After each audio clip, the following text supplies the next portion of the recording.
See, that's why I don't preach, man. Like, there's my sermon. I'm out, guys. Just Hey, have a great week. We'll see y'all later. Like, that's why I drop it. can't preach. Just drop it and let everybody sort it out, right? What's going on? What's up, everybody? It's Zoom Talk, and I've got Austin with me. Say what's up, Austin. What is up, everybody?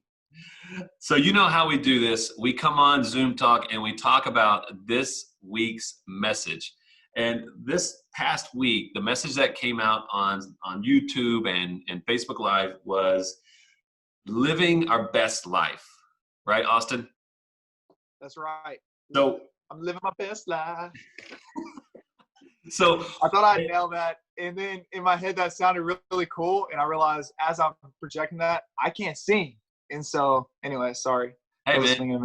No, hey, we're chilling out, right? I mean, I got my golf hat on, man. Like, I'm not playing golf today, but I wear this thing because, puts me in the golf mood. So if you're in the singing mood, we're just two dudes on Zoom. That's it. I'll sing, but I think our viewership drops dramatically as my voice starts to sing. The more and more it does. So you never know what goes viral. You just never know. Maybe we can edit and auto-tune that, like T-Pain or something. Auto-tune.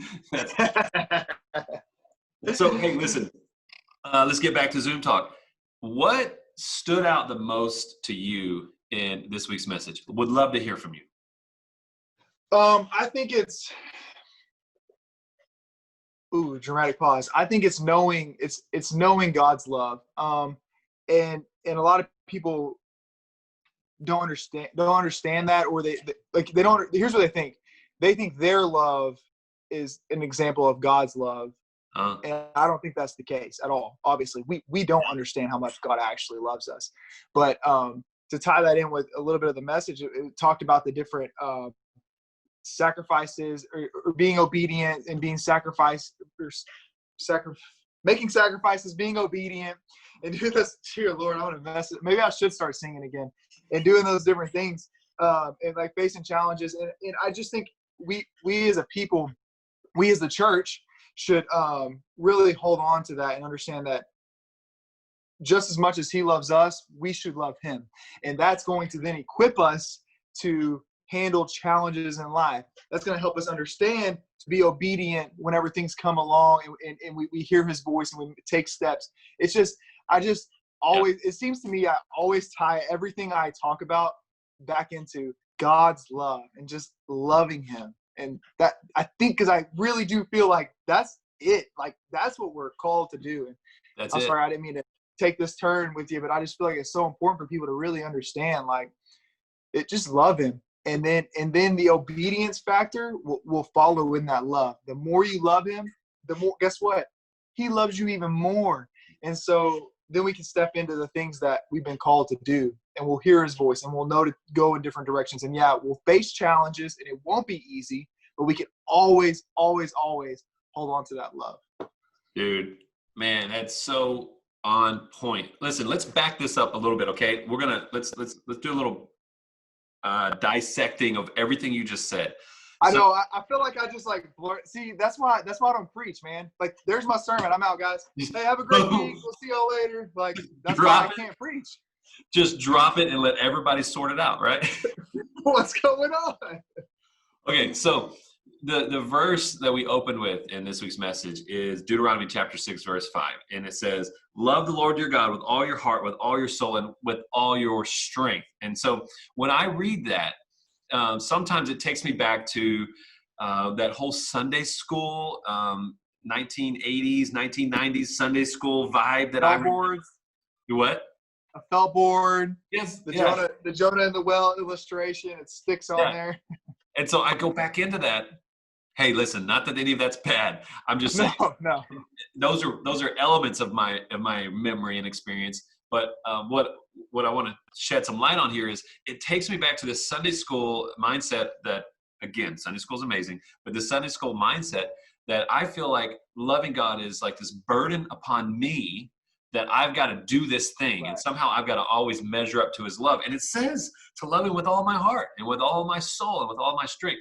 But now that I'm an adult and I've had this so far, this lifetime with Jesus and becoming a father and teaching my children about Jesus. And then, everything I've learned through marriage and about the love of God in there. And so it must not be like this penance that we just weigh us down and we've got to love God with all of our heart, with all of our soul, with all of our strength. Like I'm holding on to everything I got just to prove my love to him. If we set that aside and think about what kind of life would I be living if I literally experienced love with my whole heart, with my entire soul, and every ounce of strength in me, I experience this love. Because remember, love is two-way. It's not just I love God and I get his approval. You go back to other verses, it says he loved us first, and we love because he loved us.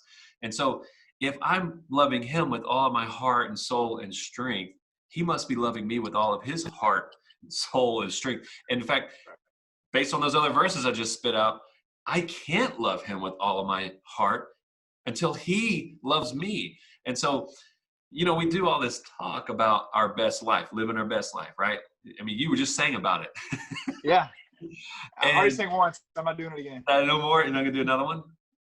No. Okay. I will make it. But how could we live our best life if it wasn't a life that was full of the real, true love of God? And so now I see that verse, to love the Lord your God with all your heart, all your soul, all your strength, as something so much different than just like this burden that we must bear.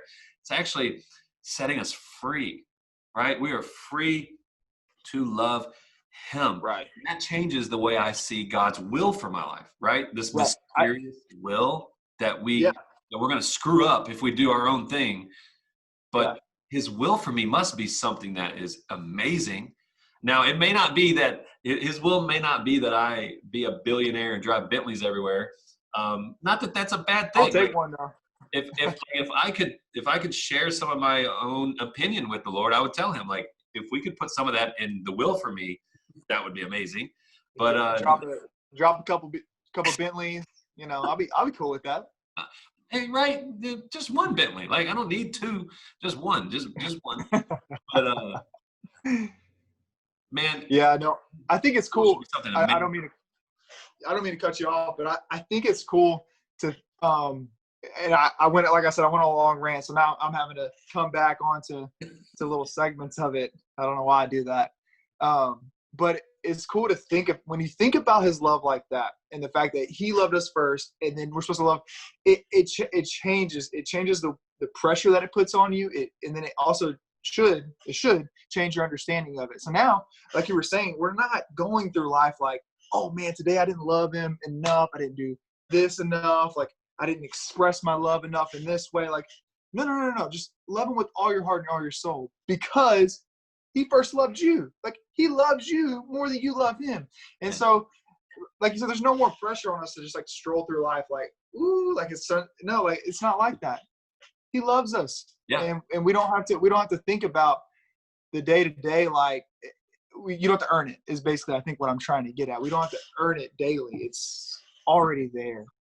And it's so in understanding that makes it so easy to love a God that genuinely cares about you. Like just imagine, like we equate it to a father's love, and some people may not have that great of an example. So let's just equate it to somebody that you genuinely care for. Imagine that in the form of never letting you down, never disappointing you, and then also multiplying that love for you. So regardless of if you're going to continue that unconditional love, it's already multiplied for you, for his love for you. That is amazing. That is absolutely amazing, man. And so, living our best life, we got to talk about this love piece. Like, how could we live this life without a life that's full of the love of God, right? So we've established that. Then we move into, well, I can't live this best life without understanding like where I should be going. And then if I'm a believer, I'm interested in God's will for my life. And so that's where we took the turn in this week's message to talk about his will and our willingness. And so the things that we need to be willing to do are really the three elements we discussed in this week's message. Do you remember any of those? Was there one that stood out the most to you? The three elements. I think it was the one where we talked about facing challenges, and was that the one that you referenced the story about Daniel? David. Yeah. David. I don't know Yeah. why I thought Daniel. I don't know why I thought that. Another D name. And how his parents may have been saying Daniel, David, which one? They went David. Hey, don't let me recover from that. I messed it up. It's okay. I appreciate it though. Anyway, so how he had that lady come and do things he shouldn't have been doing. Yeah. Getting caught up in a moment or Yeah. whatever. But I think this we basically already covered the love, so I'm going to try not to just keep on hammering that point down, although I do feel it's one of the most important ones. Yeah. But it's just the fact that even in this life, even with that love, we're still going to come across things that aren't going to show much understanding of that. We are going to make those mistakes. I mean, they're not to get in a political climate right now, but there are things happening that show exactly what we're talking about here. We're facing challenges and making decisions, and then whether those are we basing those off of love or the right thing? Some people maybe not. Some people maybe so. I don't know, but but if we just focus in on these stories about David and watch how he made that mistake and then end up going on and still was able to do the things that he was able to do and accomplish because of God's unending love for him. Yeah. I think we begin to understand the steps that we have to take as Christians, right? Well, if we see what David did, he knew it was wrong. Yeah. Had the time to stop it, still called it in, still made the mistake. Okay, hang on, guys. Let's take a step back. There are going to be things that are better off for us not to do. There are going to be situations where it's better that our political opinion is not heard, but instead we talk about love. I think that's the most important point that I'm trying to get across. Is that coming across clear? I'm just trying to make sure that I'm not just rambling randomness. Absolutely, and that's one of my favorite points in this thing too. Is we to follow God's will for our life, it takes our willingness, and so willing to sacrifice, as we read about with Abraham, willing to obey, like we read about with Moses, and then willing to face the challenges like David. David faced challenges, but he didn't face that one giant. It happens to be a giant that most of us as men face on a daily basis. Yeah. And what's amazing about this is going back to God's love and how we qualify for it, and that this isn't about our track record. It's just about us, our willingness.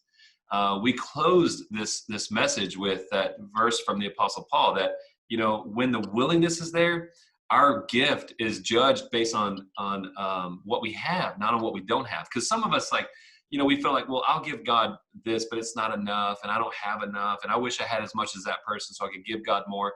Right. It's not about the gift; it's about the willingness. And so you think about David. So David was this awesome, amazing young man, grew up to be an amazing king, but then he had this moment of failure with adultery, and then he covered it up by having the woman's husband killed, and then he lied about it. So, I mean, he's just continuing to dig himself in a hole. And then from that, she was pregnant and that child died.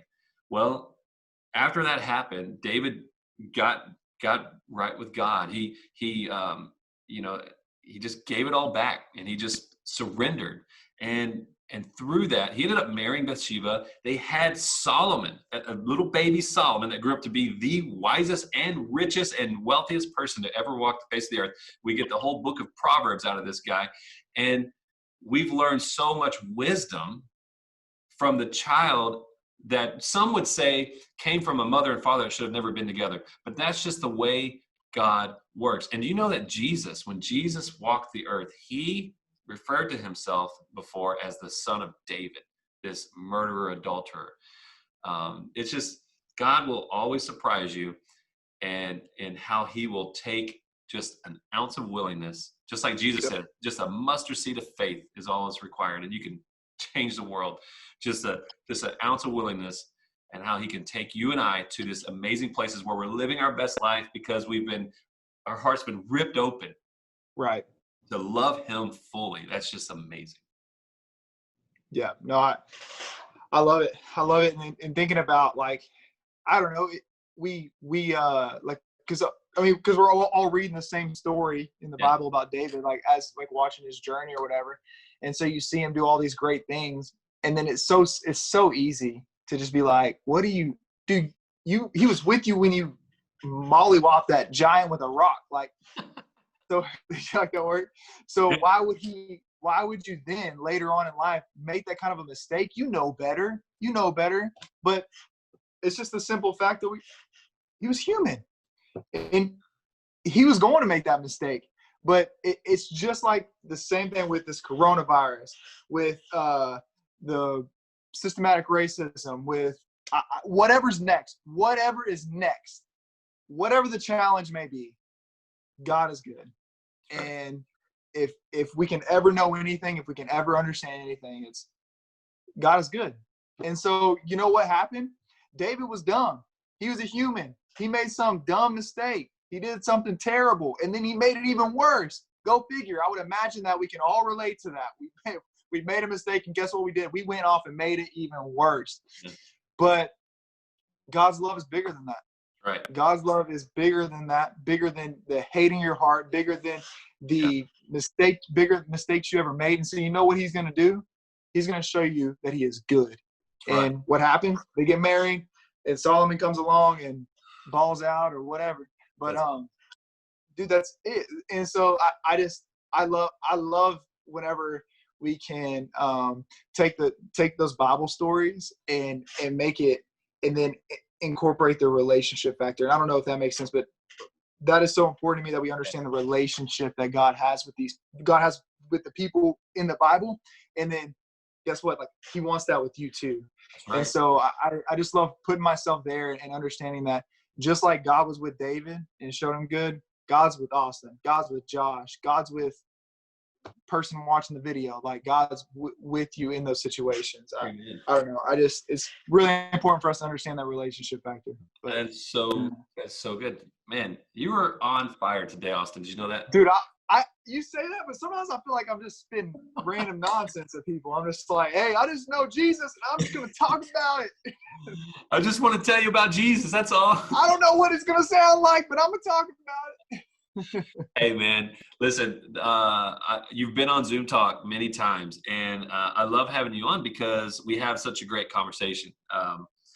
But there's another reason why I asked you to come on Zoom Talk this week, and it's because I know how fired up you are about dinner parties at Connect Church. Oh.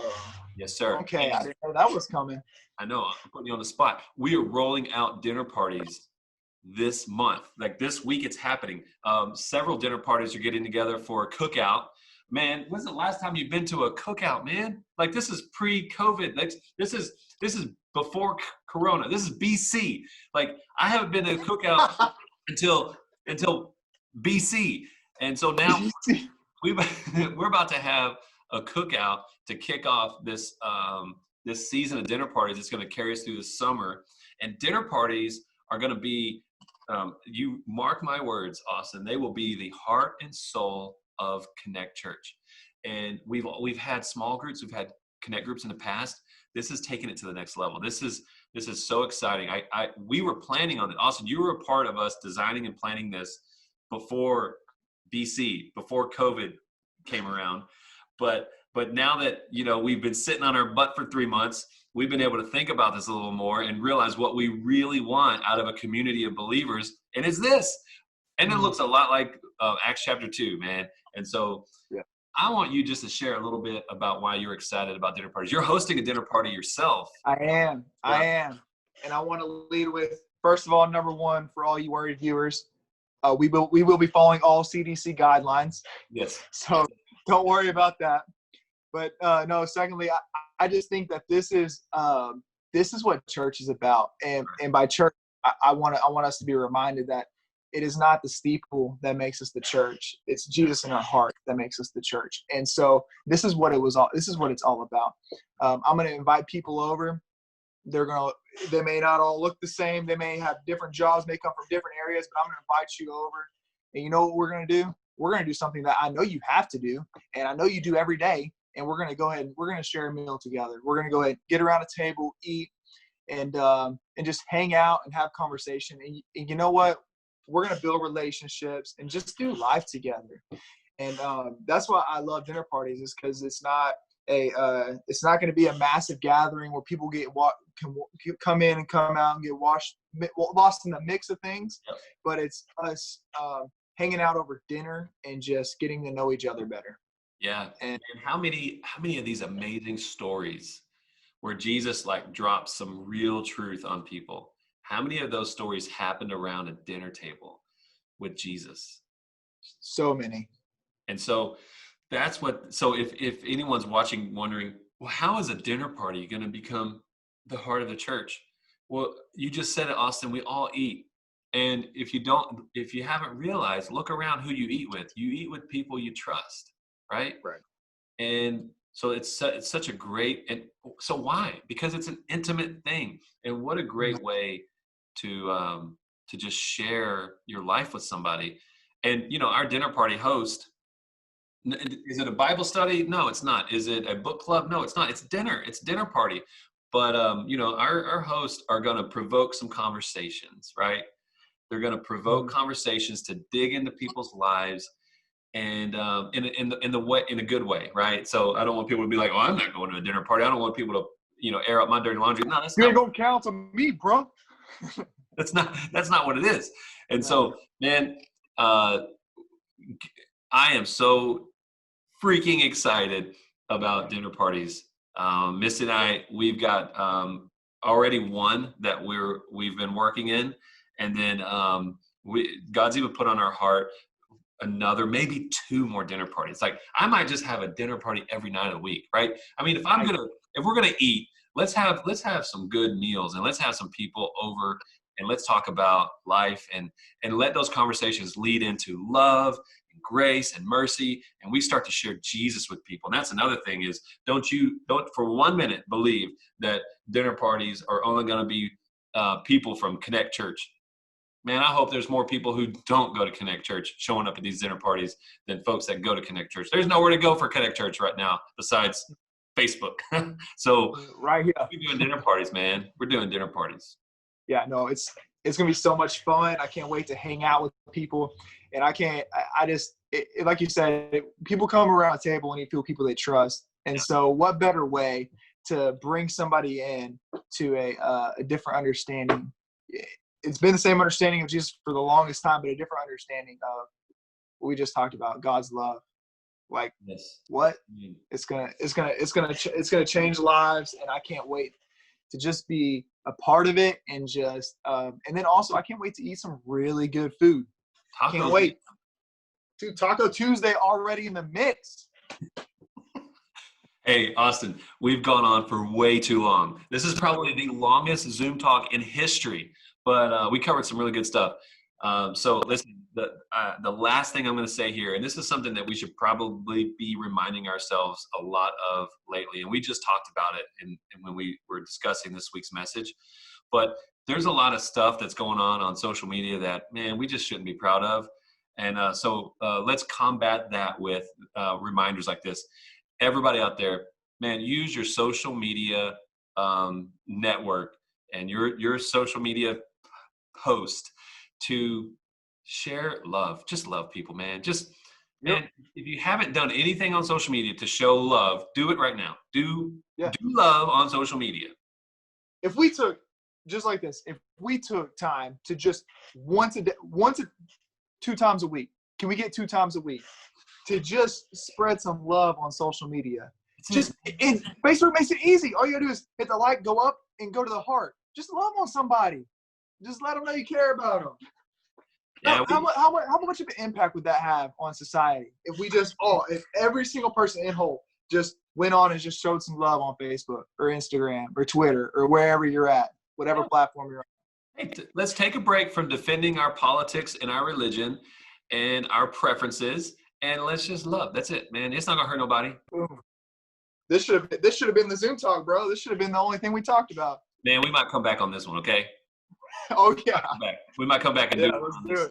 Let's do it. All right, let's get out of here, man. I appreciate you being on here, brother. All right, bro. Later. All right, bye.